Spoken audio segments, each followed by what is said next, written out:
Welcome back. Our Small Business Spotlight today focuses on two Virginia women who kept their day jobs while launching a new business that combined cooking savvy with marketing know-how. The result? Savory toppings for meat and cheeses that are selling fast. But going into business with a friend can be tricky.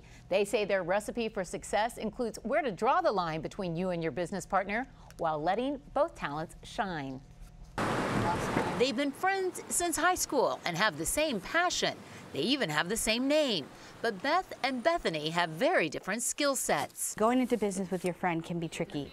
So we've established pretty strict lanes. The Thai chili is a huge hit. From the front, it looks like everything is being managed by one brand, one voice, whereas we have two people in our separate lanes, making sure that the tasks are getting done and the business is being managed. The idea, of course, was born in the kitchen. I was cooking at home, I was making some recipes, and I came up with the original concept was bacon jam. So I thought everybody loved it. I tried it out on everybody, and I called Beth up one night, and we had been talking for a while about opening a business. Like, what do we do? Like, we both wanted to do something. So the idea was, I called her up and I said, hey, I have this idea for bacon jam.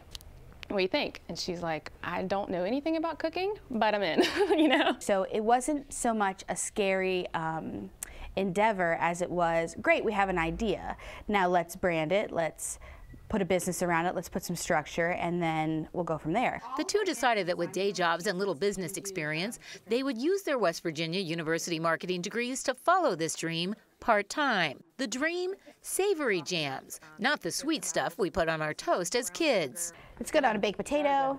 You can do it with just alongside chicken, on the chicken, either way. Turns out that when it comes to topping meat, cheeses, or just a cracker with something creative, the possibilities are endless. I come up with all the flavors, and I just sit and experiment. Beth and I will sit in my kitchen like all day on a Saturday or Sunday and just eat jam. Very good. Very good. I'm a picky eater. There were some that Bethany was like, I love, and then there were some that, no thanks. It's not gonna work. I know I am that other side of the demo that we have to appeal to, because we don't want to be just this gourmet product that only gourmands want. We want to be something that can be essentially in everybody's kitchen. The Essential Table brand is in thousands of kitchens after only 1 year in business. They started selling in April of last year and enjoyed $20,000 in sales. The target for this year is to double that. They knew how to play to their strengths and divvy up the tasks, but a new company's to-do list tends to grow. From the very beginning, we thought, okay, you're going to be this and I'm going to be this, and here we go, we have a business. But more roles came up. Oh, we need a website. Oh, wait, how are we going to handle customer complaints? And so roles will come up as we go along. So they've got the passion down and the creativity.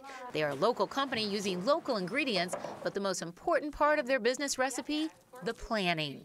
I think the one thing that Beth and I really took the time to do, because we were about 9 months just planning. That's just all we did. You know, we did business plans, we did marketing plans, we really worked on our packaging and figuring out our costs. So I think for any business to really succeed, that planning is crucial. Crucial and tasty. Stay with us. When we come back, our roundtable discusses the fine that Citigroup got slapped with. It's the largest fine of its kind, but critics want Wall Street and banking execs to go to jail. We'll have that and more coming up in our roundtable.